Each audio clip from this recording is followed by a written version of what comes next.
Hello tout le monde. Salut. Nous c'est Pauline et Brice, on est pendant un an en Asie du Sud-Est. Actuellement on est dans la ville de Malacca en Malaisie. On vous embarque avec nous, bienvenue dans ce nouveau récit d'aventure.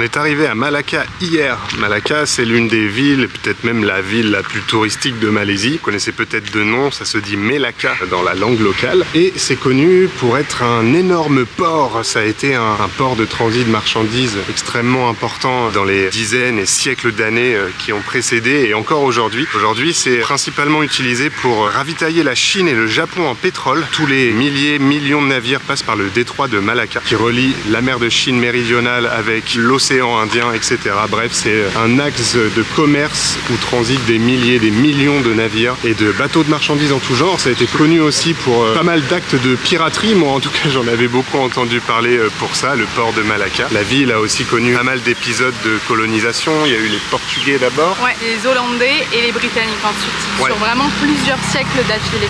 Donc la dernière colonisation en date, c'est les Britanniques et c'est celle qui a marqué le plus l'histoire moderne de la Malaisie, hein, même si on retrouve quand même des architectures des deux autres nations un petit peu partout. Voilà, on connaît pas grand chose encore de Malacca, on sait juste que c'est une ville très mignonne avec son centre-ville qui est protégé au patrimoine mondial de l'UNESCO. On va faire un tour et voilà, on a hâte de découvrir la ville.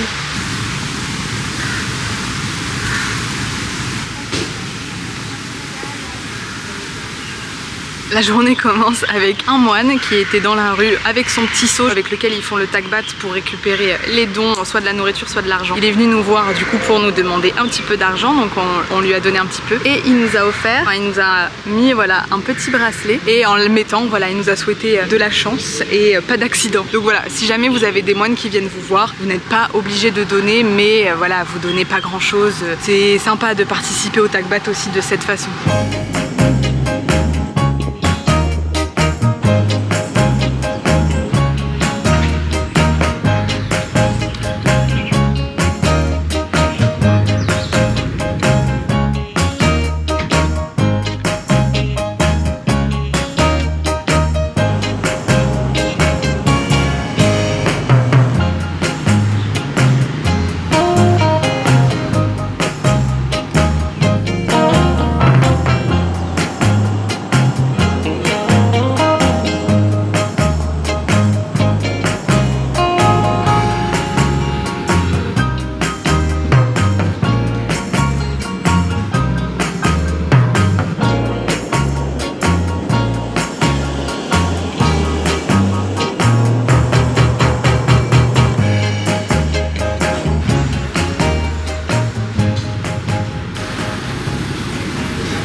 Et là, on se trouve au sein de la Harmony Street, la rue de l'Harmonie, puisque au sein de cette rue, on peut retrouver une mosquée, un temple hindouiste et également un temple chinois qui regroupe le confucianisme, le taoïsme et même le bouddhisme chinois, je crois. Cette rue, elle représente très bien les différences culturelles qu'il peut y avoir en Malaisie et les différentes religions qui cohabitent toutes ensemble.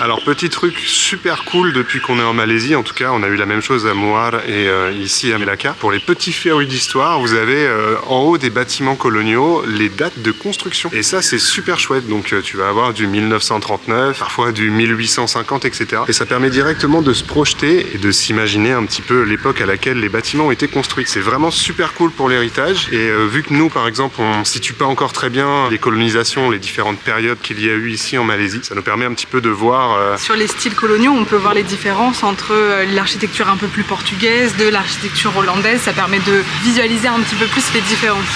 Et ça, c'est vraiment super cool. Et d'ailleurs, les bâtiments d'architecture coloniaux qu'on voit depuis qu'on est ici, là, c'est vraiment magnifique, hein. Ça ressemble beaucoup finalement à l'architecture coloniale française, surtout les volets. Nous, on adore les volets. C'est un peu le même genre de volet, toujours très coloré en bois, très joli. On continue notre petite balade. Là, vous voyez, c'est très mignon. On est dans le centre-ville historique.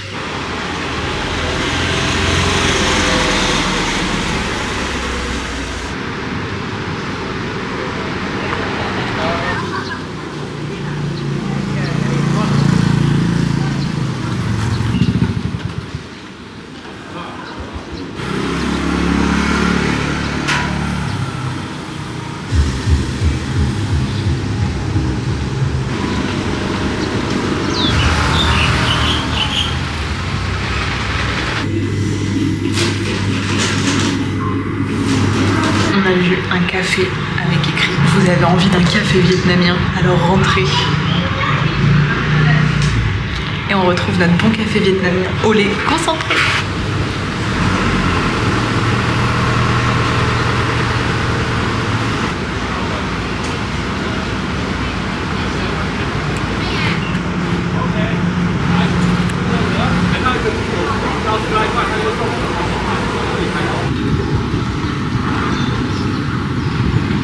La rue où on était juste avant, c'était la Jonker Street, un peu la rue principale du centre-ville historique. Toutes les boutiques de souvenirs, tous les beaux bâtiments aussi en même temps. C'est dommage, la rue aurait pu être piétonne. C'est vrai que les voitures roulent pas mal, mais bon, c'était quand même très mignon.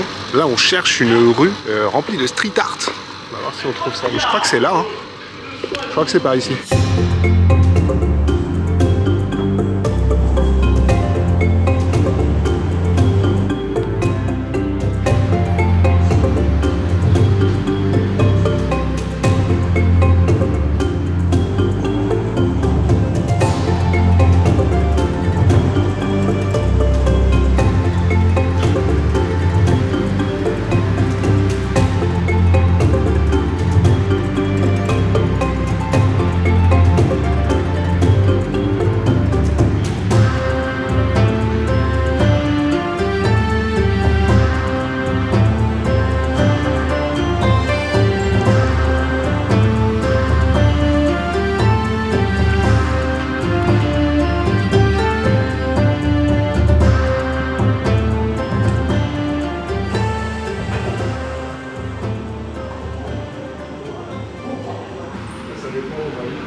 On vous reprend, on est le lendemain matin. Hier midi, on a mangé dans une cantine indienne. Hier soir, on a mangé dans une autre cantine indienne. On se pète le bide à manger indien midi et soir. C'est un pur régal d'être en Malaisie pour ça, parce que du coup, comme on vous l'a déjà expliqué, il y a une très grosse communauté indienne. Et du coup, il y a à la fois la cuisine du sud de l'Inde, mais aussi du nord de l'Inde. On se régale, c'est juste trop beau. Ah ouais, là c'est culinairement parlant incroyable. Ce matin, un peu plus tranquille, comme d'habitude, pas de programme, vous commencez à bien nous connaître. On va visiter un quartier différent de celui qu'on a fait hier, on vous montre ça.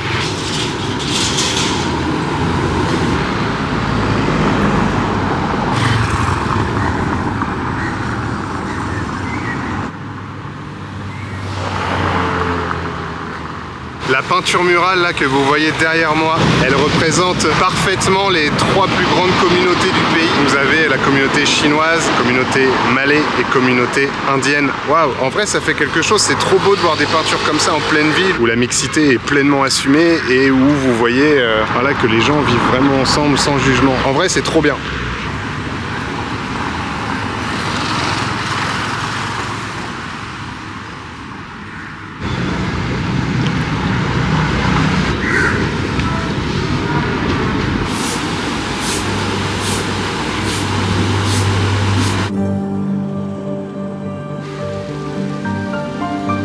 À l'opposé de Jonker Street se trouve l'endroit le plus visité de Malacca. Il s'agit de Dutch Square, plus connu sous le nom de la Place Rouge. C'est un ensemble de bâtiments coloniaux construits en 1650 par les Hollandais pour, dans un premier temps, servir de bureau pour le gouverneur. Par la suite, les bâtiments ont eu plusieurs utilités, comme une trésorerie, les bureaux de poste ou encore des grands appartements pour les hauts gradés britanniques.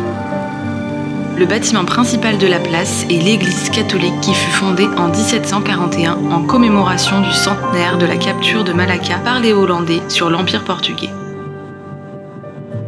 Après le traité passé avec les Britanniques en 1824, l'église et toutes les possessions de Malacca ont été transférées à la Compagnie britannique des Indes orientales qui reconsacra l'église selon leur rite.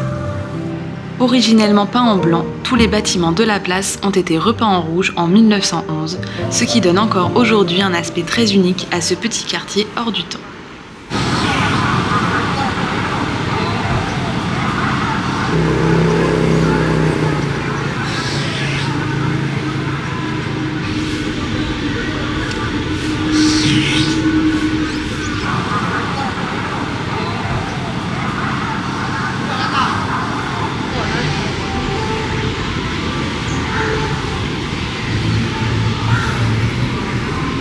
Juste à côté de la place où il y a l'église rouge se trouve un ancien fort hollandais qui a été construit lorsque les Hollandais ont repris la ville de Malacca. Et il a été construit sur des bases portugaises. D'ailleurs, là par exemple, c'est un mur qui a été construit par les Portugais auquel les Hollandais ont rajouté tout le reste de l'édifice. Et on peut voir les canons d'époque. C'est trop cool. Il y a une ambiance un peu Pirates des Caraïbes de Malacca.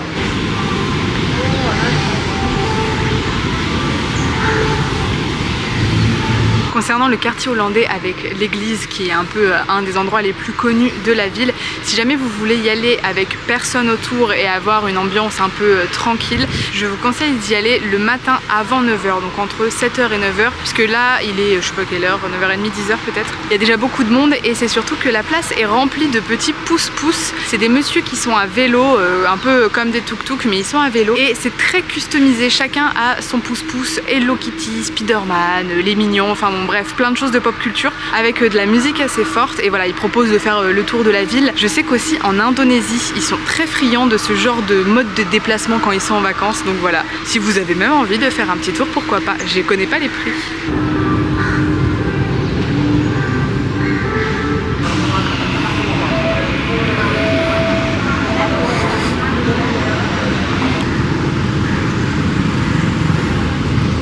Bon, et bien Malacca, c'est très mignon. On fait quand même plutôt vite le tour. On s'est complètement enflammé, nous. On a prévu 5 nuits ici. Vraiment.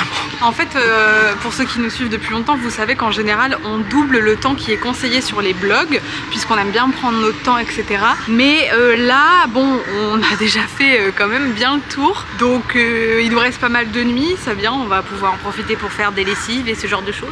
Ouais, bon, il y a encore des petites choses à voir, un petit peu plus excentrées. On perd jamais de temps. Et puis sur un voyage d'1 an, c'est bien de se reposer un peu. Mais voilà, bon, si vous êtes dans un rythme un petit peu plus court, que vous n'êtes pas en Asie pendant 1 an, je pense qu'en une bonne grosse journée, hein, déjà vous faites toute la ville, hein, que ce soit le côté historique, Junker Walk, la place rouge aussi. 2 jours complets, ça permet quand même de voir beaucoup de choses. Mais comme a dit Pauline, on va en profiter pour monter des vidéos, se reposer un petit peu et faire d'autres choses. Il commence à faire très chaud. La chaleur en Malaisie, c'est aussi quelque chose. Moi, je trouve que c'est assez différent du Cambodge. Le soleil vraiment brûle dès qu'il se découvre, dès qu'il se montre. C'est un petit peu plus compliqué à supporter. Un petit peu d'ombre et on vous reprend plus tard.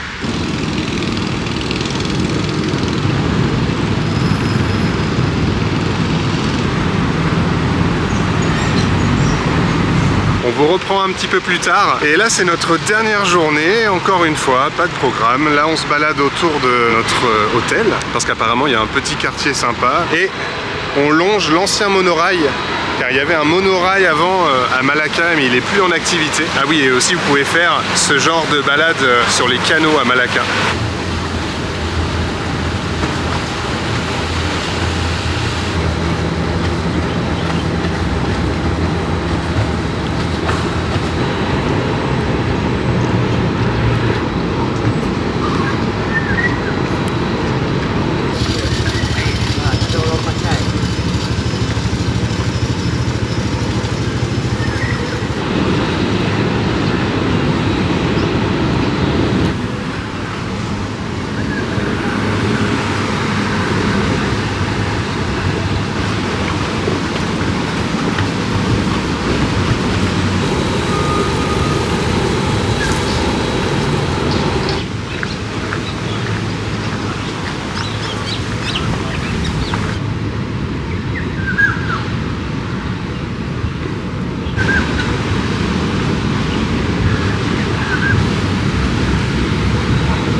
On est donc dans le petit quartier de Kampong Morten qui est au nord du centre-ville. C'est un quartier rempli de maisons traditionnelles malaisiennes. C'est très joli, ces maisons en bois, un petit peu sur pilotis, mais pilotis très bas, sûrement pour préserver de l'humidité vu que les maisons sont totalement en bois. C'est très mignon, pour le coup ça change des bâtiments qu'on voit en centre-ville d'architecture coloniale. Là on est sur un truc un petit peu plus typique. Le quartier est tout petit, hein, c'est longé par les canaux. D'ailleurs vous pouvez voir les bateaux que vous pouvez emprunter pour faire un petit tour sur le canal de Malacca si vous le souhaitez. Il n'y a pas grand monde, c'est cool.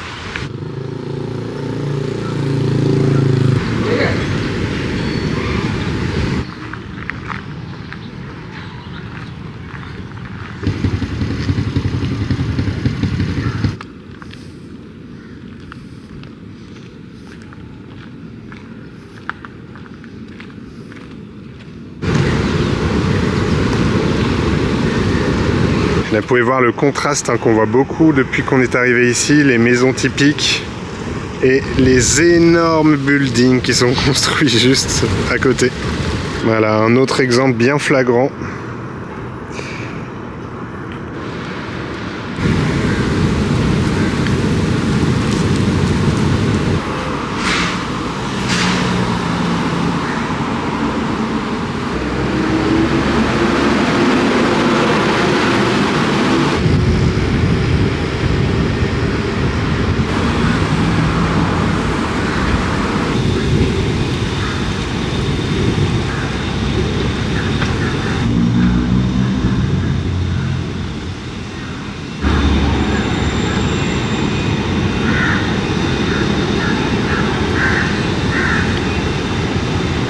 On va clôturer ici après ces quelques jours passés dans la ville de Malacca. C'était hyper chouette, franchement, on a bien aimé le mood de la ville et surtout les restaurants indiens. On s'est régalé.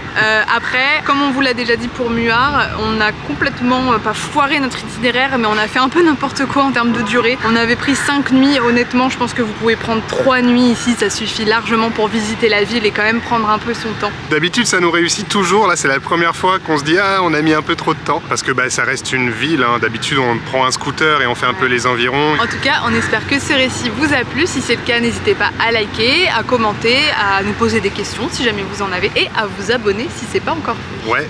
On s'abonne au petit Insta ici si jamais vous voulez voir des photos en plus des vidéos. Et puis on vous donne rendez-vous pour la prochaine vidéo, prochaine destination en Malaisie. Bisous. Salut.